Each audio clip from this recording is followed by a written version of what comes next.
Okay, next up we have Jason, who is the Digital Accessibility Lead at the University of Sydney. Jason's going to be talking around how to start your digital accessibility journey. And his future invention that he wishes was invented now is a robot that can do the house chores. So absolutely. So please, a huge welcome for Jason.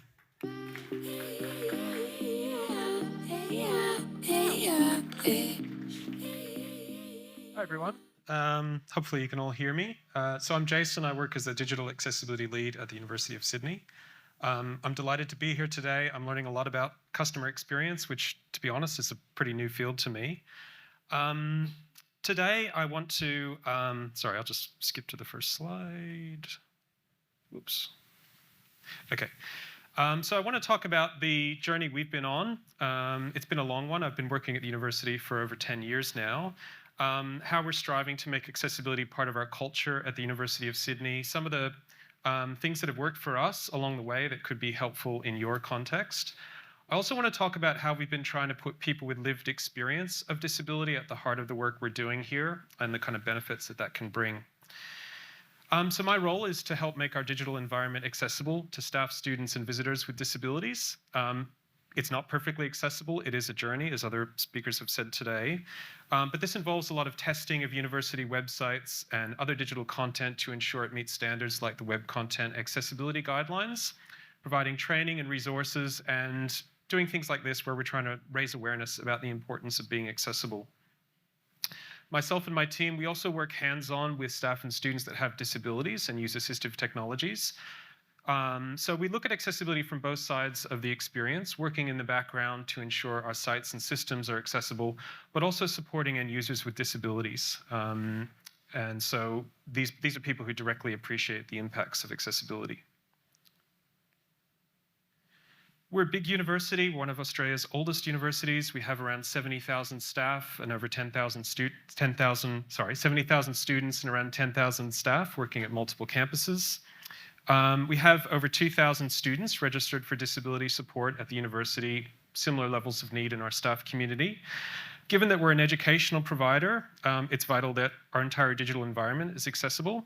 So this includes our public-facing websites, our staff intranet, our student and staff learning management systems, and all the content that goes into them needs to be accessible too. So it's a big responsibility. When I first joined the university over 10 years ago, we didn't have any processes for accessibility review. There wasn't widespread knowledge of digital accessibility in our community.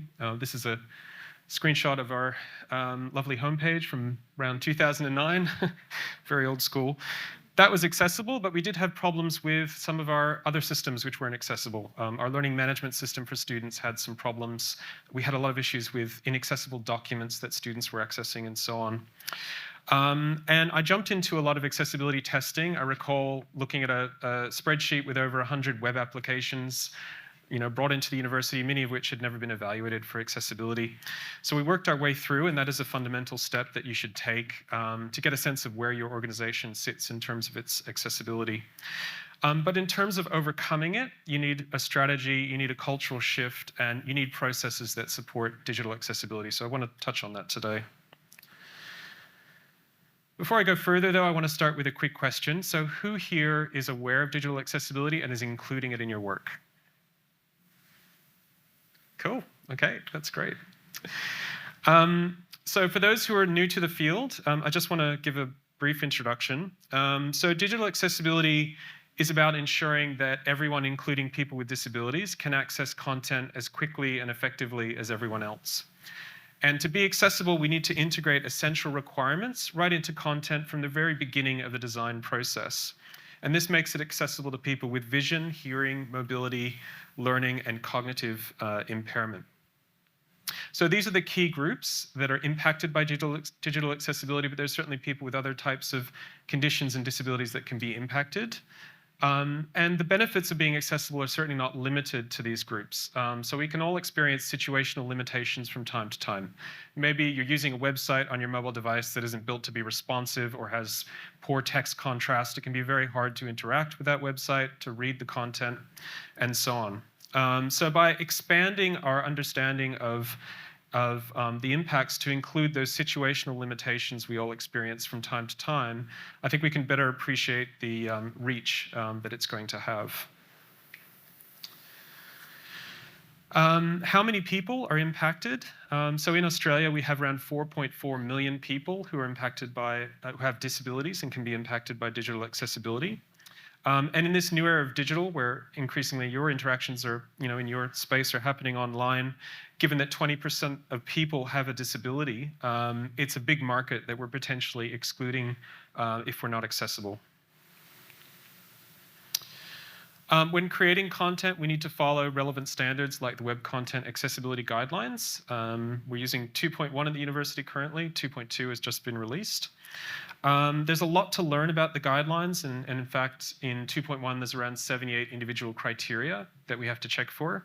But there's 4 principles of accessibility at the heart of the guidelines, which I think are a useful framework for understanding what they're all about. And the first requirement is that content is perceivable. So it needs to be available to the senses, sight, hearing, and touch. 2 examples of that. One is captions for multimedia, and the other is providing image alt text, which makes images accessible to people who can't see them. The next principle is operable. So the content needs to work with different interaction methods. So if content works with a mouse, it also needs to work with the keyboard. The next principle is understandable. So content needs to be understandable in different ways.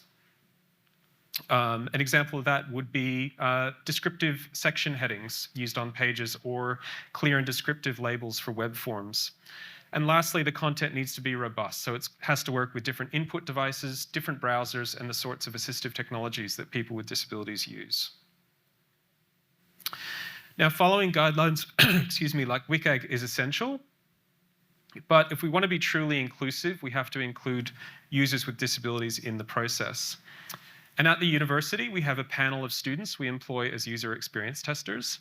And they have different disabilities impacting access to the web and digital content. And they get involved in regular usability tests with us.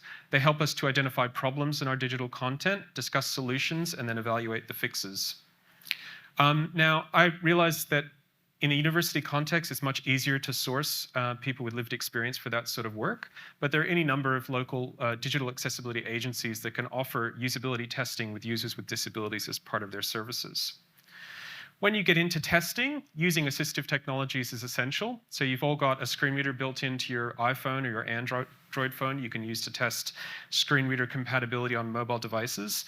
But we need to be aware that we're not the users, and we're not using this technology in quite the same way that someone with a disability does. So for instance, our screen reader tester, he reads pages at very high speeds, he can jump around, he uses particular tricks for navigating digital content, and he has particular insights that have been particularly valuable for us. The other great benefit of working with and including people with disabilities in your user testing is that it can often uncover usability issues which don't fit neatly into the guidelines, but can have a real impact on users.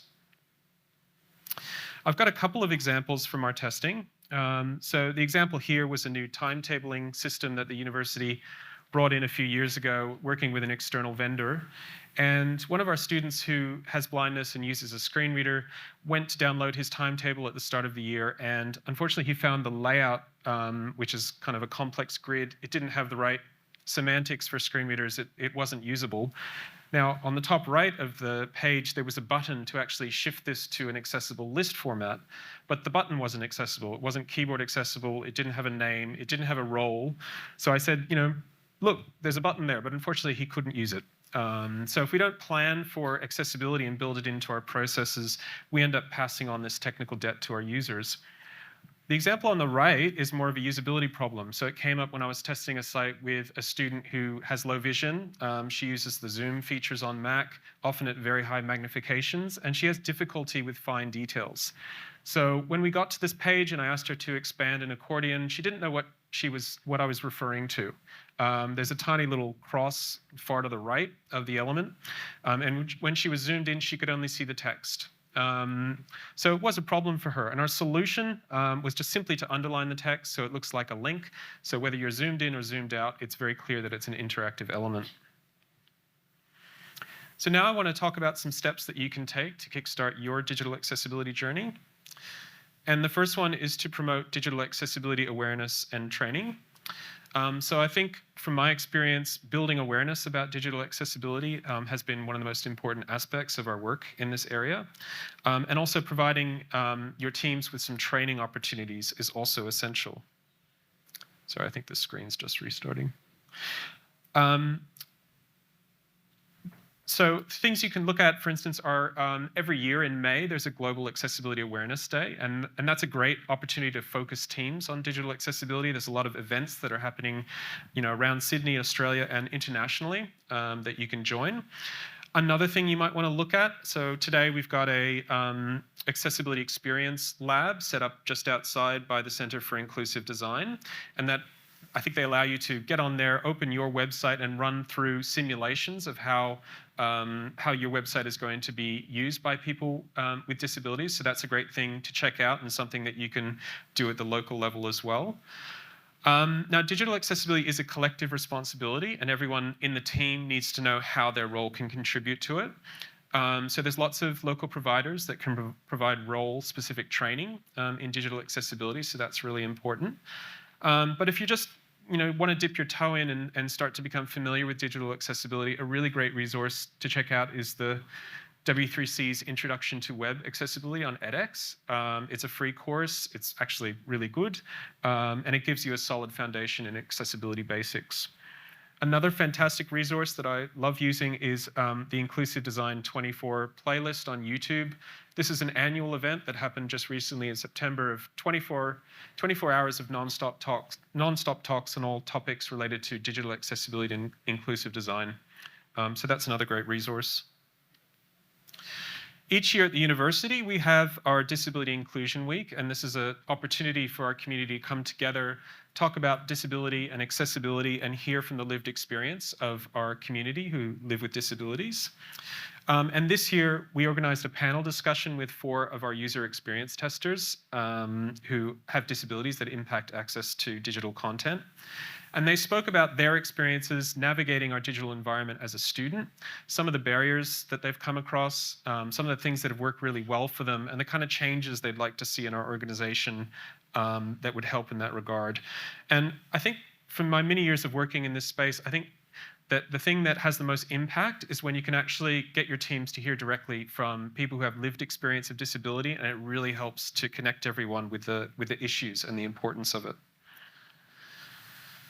The next step is to embed accessibility in design and development. When I started out at the uni, as I said before, we didn't really have any processes for accessibility review, and typically I would get handed a website or an application to check at the very end of the process. I'd do my report, which reports take a lot of time to produce, but then there wasn't enough time to actually remediate the issues. So if we can embrace an accessible by design mindset, it means we're starting to integrate those requirements right from the beginning of the design process. You should have your accessibility requirements set into your project documentation and include that as a required attribute. You can look at your user stories that you're setting up, make sure some of them incorporate the different accessibility needs that are important to consider. And as designers and developers, you need to be familiar with the different guidelines and how they intersect with your role and know how to implement them. And one thing that's really useful to use is a checklist, like Intopia's Accessibility Not checklist. I've been working with WCAG for a very long time, and to be honest, the language is sometimes incomprehensible and very technical. So using a checklist like this, which takes that language and kind of just makes it easier to understand and practical and easy to apply, is a really good way to go. The next step is to conduct accessibility and user testing that includes users with disabilities. So don't leave your accessibility testing right to the end of the project, but it's really important that you test accessibility along the way. So in the very early stages, you can test your wireframes, looking at things like consistent navigation. When it gets into design concepts in Figma and other platforms, you can look at things like text and image contrast, missing section headings, and so on. When you get into the build phase, that's when you start to get into the nitty-gritty of accessibility testing. And here you need to use a combination of assistive technologies like screen readers, accessibility checkers like one I've put up here, the Site Improve web extension for Chrome, This is a great tool that will quickly give you an overview of any errors on the page, and as well warnings and ideas about what you might need to look at for a bit more further investigation. We should include users with disabilities along the way. And when you're capturing accessibility issues, we like to try and include those in the systems we're using to track other project-related issues, your Jira, your Confluence, just so we can actually integrate the accessibility process into our normal development lifecycle. Step 4 is to remediate issues before launch, which seems obvious, but often I find with accessibility repair work, there isn't enough time allocated within projects for that. Some issues are really quick to resolve, like a change in the style sheet for a text color contrast issue. But other issues like keyboard navigation, screen reader compatibility can be really complicated. We recently rolled out a new navigation menu for our corporate website, and it did take quite a lot of back and forth to get it right. So my process is, after I do my report, I'll meet with the team, we'll talk through the issues, I'll demonstrate them in real time. We'll get our user experience testers into those sessions as well to talk about their experiences. The product team can then take that away, think about the scale, complexity, and effort of the task, and then work out when they're going to address it. We give a final look over before it goes live, and any issues that are still outstanding can be added to the backlog. One really handy resource that I wanted to point you to is the ARIA Authoring Practices Guide. So if you're working with any of those more non-standard web interactions, this is a great resource to check out. They're not designs that you can implement directly into your platforms, but they are really handy in having those discussions with your developers about what they need to do. And lastly, I guess I just want you to, encourage you to share your commitment to accessibility on your website. Really have a clear link on your homepage to accessibility guidance, stating your commitment, the sort of conformance level that you're targeting, any features that can be helpful to users with disabilities, and also just to have a feedback mechanism. So on our homepage, we've got a link to a feedback form. Anyone experiencing difficulty with a website from an accessibility perspective can log an issue. It comes to my team, and we get in touch and deal with it. So that's pretty much everything I wanted to cover today. I hope it's been helpful. 3 tips to getting started now. So the first one is just to learn more about digital accessibility. Check out the free resources I pointed you to. Start incorporating accessibility requirements at each stage of your project. Accessibility needs to be integrated with your product lifecycle, not treated like something that you look at the end. And lastly, just check accessibility as you work. You can use the free tools. You can use the excellent simplified checklist by Intopia and other companies. And off you go. So thank you very much.